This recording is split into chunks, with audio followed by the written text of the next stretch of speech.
చాలే ఊరుకో. బెంగళూరులో కొన్నాను. నీ బిళ్ళ చిన్నదైతేనేమి, నాది లేదు ఎంత బిళ్ళ. నీ బిళ్ళ బయటికి దిగమ్మా. జొన్న పర్వతంలో విందా గోవిందా. చుట్టూ తెల్లనాళ్ళు మధ్యలో తెర్రాయి కూడా వేసి చేపించాడు మహానుభావుడు నాన్నగారు కొండపల్లి రవి గారే. రవి గారికి ఆ బిళ్ళంటే ఎంత ప్రాణమే. ఒక్క రోజైనా ఆ బిళ్ళను చూడకుండా ఉండేవాడు ఆ మహానుభావుడు. అమ్మ ఆ బిళ్ళ కాస్త జడ మీద వేసుకొని వచ్చిన వాళ్ళ ముందు ఆ బిళ్ళ పడేస్తే వచ్చిన వాళ్ళ కళ్ళు ఆ బిళ్ళ మీద పడి ఉండవు. ఈ చిత్రం ఏమైంది, ఈ పొట్టు నాకు కనిపించలేదు. ఈరోజు చిత్రకు సౌండ్ లేదు పాపం, ఎక్కడో ఉండుంటది. అమ్మ అది సరే గాని ఎలా కనిపించాలని నేను చెప్తాను, నేను నేర్చుకోమ్మా.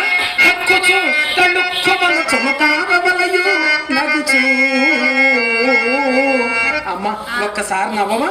నవ్వనా? నవ్వు. కబాలీడా. ఖచ్చితంగా ఆయనకే పుట్టు. పూనూరు సత్యబాబు గారికి అనుమానమే లేదు అందులో. ఆనందం వస్తే ఆయన కూడా నీకులాగా అట్టాగే నవ్వుతాడు. నవ్వటం అంటే అలా కాదే, అలా వెళ్ళిపోయే ముండా కొడుకు టక్కు నాకు టక్కును మన కాళ్ళ దగ్గర పడిపోయేటట్లు, కనిపించి కనిపించినట్లుగా, వినిపించి వినిపించినట్లుగా. ఈ నవ్వు నవ్వి రాష్ట్రాన్ని మొత్తం మడత పెట్టేసింది మా అమ్మ. మాకెక్కడి నుంచి వస్తుందా నవ్వు? నవ్వి సకిలించి దక్కుచు. అమ్మ ఒక్కసారి దగ్గవా. అలా దగ్గితే మీ అమ్మాయి మయూరి ఉన్న టీబీ పేషెంట్. చాలా ఊరుకోవే, ఏదో నువ్వు దగ్గమన్నావని దగ్గాను. అసలు ఎందుకు దగ్గాలి? దగ్గటం అంటే అలా కాదే, మరి చూసిన వాడు నాశనం అయిపోయేటట్టు, కనిపించి కనిపించినట్లుగా, వినిపించి వినిపించినట్లుగా.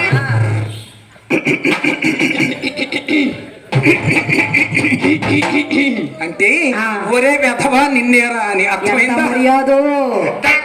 సకిలించి వెనకొక దక్కవలయు విటులను ఆకర్షణము చేయకుట కొలివియే.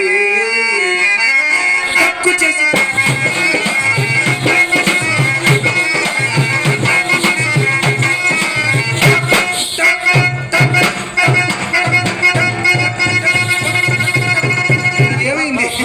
టక్కు టక్కు టక్కు టక్కుని ఏం ఒయ్యారంగా కొట్టుకుంటావే రెండు కళ్ళు.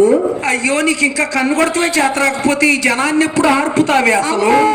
ఆ పని లేదమ్మా, అవదమ్మా.